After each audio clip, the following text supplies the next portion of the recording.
देखिए, देश के वज़ीर-ए-आज़म नरेंद्र मोदी जी और देश के वज़ीर दाखिला अमित शाह जी और यहाँ एलजी प्रशासन और लद्दाख में जो एलजी प्रशासन है, यहाँ एक डेमोक्रेटिक प्रोसेस जो है उसमें इलेक्शन हुआ है करगिल में। करगिल के लोगों ने भारी तादाद में उसमें हिस्सेदारी करी है और डिफरेंट पॉलिटिकल पार्टीज़ ने वहाँ इलेक्शन लड़ा है। हमने भी वहाँ इलेक्शन लड़ा है और लोगों ने हम पे भी भरोसा करा है। हमारा 6 टाइम वोट बढ़ा है पहले से 18 के इलेक्शन से और हमने उसको डबल भी करा है और अच्छा है, लोगों ने वोट किया है, अपने नुमाइंदे चुने हैं। सर, जिस तरह से बीजेपी कह रही थी कि 370 हटने के बाद यहाँ के विकास की नदियाँ बह रही, क्या लोगों ने इस मुद्दे को, विकास को नकार दिया? जिस तरह से बहुत कम सीटें आई हैं, 2 सीटें और एक बहुत बड़ा जो है सेंटर में आपकी गवर्नमेंट जो है झूठी जो है लद्दाख है वो भी आपके अंडर ही है, तो इतनी ना इसके पीछे क्या संकेत है? देखिए, ऐसा है कि वहाँ हमेशा कांग्रेस और नेशनल कॉन्फ्रेंस का कंपटीशन रहा है। भारतीय जनता पार्टी का, मैंने जैसे आपको कहा है कि 6 टाइम वोट बढ़ा है और डबल डिजिट 2 सिंगल से डबल हुई है और ये लोग चुनते हैं। इसमें एब्रोगेशंस या 370 का जो है वो उसमें वैसी कोई बात नहीं है। लोग नरेंद्र मोदी जी की लीडरशिप से खुश हैं, यहाँ की तरक्की है, यहाँ अमन है। यहाँ फर्स्ट टाइम 30 साल के बाद इंटरनेशनल टूरिज़्म आना शुरू हुआ है। यहाँ G20 को जम्मू कश्मीर के लोगों ने होस्ट करा है और लद्दाख में डेवलपमेंट जारी है। लद्दाख अब फोकस्ड डेवलप हो रहा है। लद्दाख के लोगों की बड़ी दरीना डिमांड थी कि हमें कश्मीर जो है हमसे इम्तियाज़ करता है, डिस्क्रिमिनेशन। आज वो फोकस्ड अपनी तरक्की कर रहे हैं और होपफुली वो तरक्की करेंगे नरेंद्र मोदी जी की लीडरशिप। कटाना साहब, जिस तरह से ले नहीं चाहिए, क्या कहेंगे? बहुत सारे जो है लोग हैं इसका मांग कर रहे हैं और यूटी का विरोध कर रहे हैं।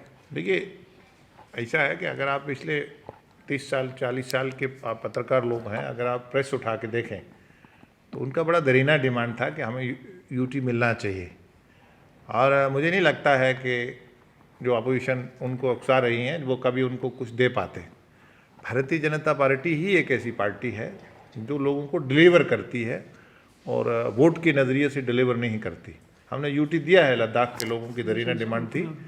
अब उनका नया वो क्या मांगते हैं, वो होम मिनिस्टर साहब और बाकी जो वहाँ के लेफ्टिनेंट गवर्नर हैं लद्दाख के, वो उनको देखते हैं।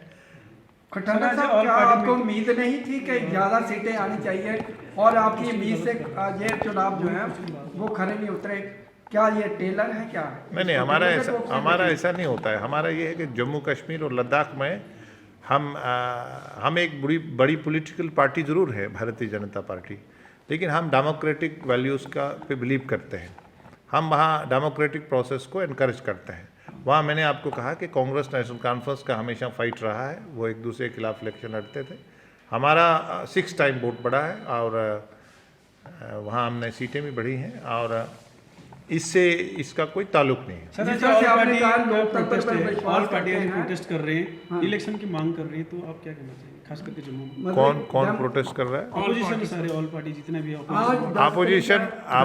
अपोजिशन का वो सौदा जो है, जो वो चाहते हैं कि यहाँ खून खराबा हो, यहाँ टूरिज़्म ना आए, यहाँ गरीब का बच्चा स्कूल ना जाए, जम्मू कश्मीर में अमन ना हो और हम खून की रैलियाँ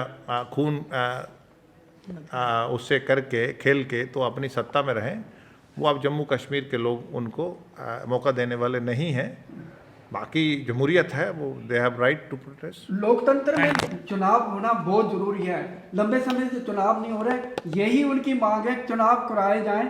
जब आप कहते हैं शांति होगी, अमन बहाली है, विकास हो रहा है, तो चुनाव भी तो अब चुनावी तो हमारा काम लॉ एंड ऑर्डर है। हमारा काम वो इलेक्शन कमीशन ऑफ इंडिया चुनाव करवाता है। अभी चुनाव तो हुआ करगिल में, जिसके आप सवाल पूछ रहे थे। हम यहाँ भी चुनाव करवाएंगे, क्यों नहीं करवाएंगे? हमने ही यहाँ को करवाए चुनाव, हम ही चुनाव। अब वो 200 वोट वाला चुनाव चाहते हैं कांग्रेस, नेशनल कॉन्फ्रेंस, कांग्रेस और PDP, हम कैबिनेट मिनिस्टर बने हैं। तो अब कश्मीर के लोग, उनको 200 वोट से नहीं, अब कश्मीर के लोग जो हैं वो खुद अपनी सरकार बनाएंगे। नेशनल कॉन्फ्रेंस चाहती है कि हम 100-200 वोट दे जीत के तो हम वो बनेंगे, वो वक्त अब चला गया है। Thank you sir.